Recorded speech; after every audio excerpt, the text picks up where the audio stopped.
이제 스마일에만 있는 수술 도중에 생기는 그런 부작용으로서 이런 식으로도 얘기를 하는데, 최악의 경우에 중간에 레이저가 나가다가 풀렸어. 그래서 레이저가 엉뚱하게 갔어. 그러면 어떻게 되느냐? 더 이상 스마일 수술을 진행을 못할 수도 있습니다. 하지만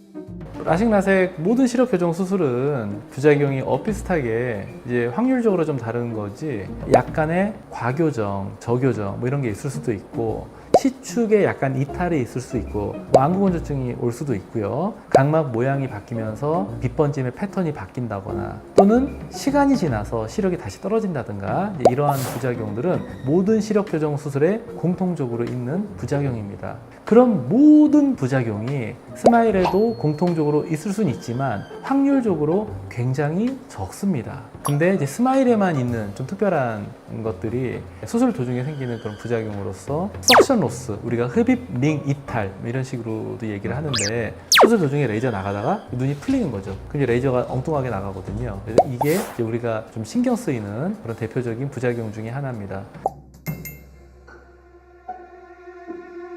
자, 우리가 그래서 스마일 수술에만 있는 합병증이 석션 로스, 흡입링 이탈이라고 하는 게 있습니다 했잖아요. 그러면 또 불안해요. 그거는 뭐야? 시력이 반도 안 나오는 부작용?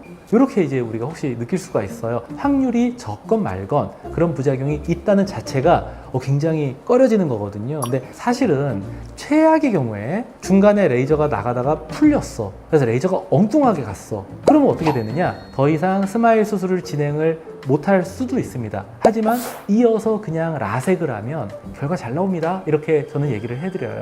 그래서 이제 그런 부작용을 이제 개선하기 위해서 지금은 스마일 프로라고 하는 기계가 업그레이드 된 스마일이죠. 우리가 숨을 참고 봐야 돼, 이거를 30초를 이전에 했었는데, 스마일 프로는 처음에 한 3초에서 4초 정도만 참고 있으면 수술은 별 문제 없이 잘 진행이 되겠습니다.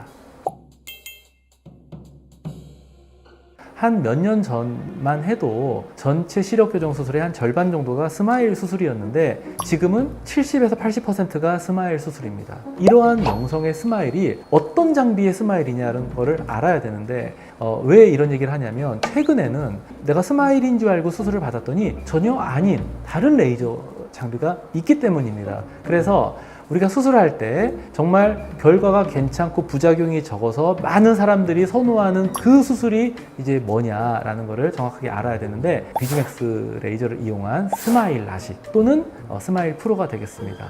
이거를 수술 전에는 반드시 확인하는 게 좋겠습니다.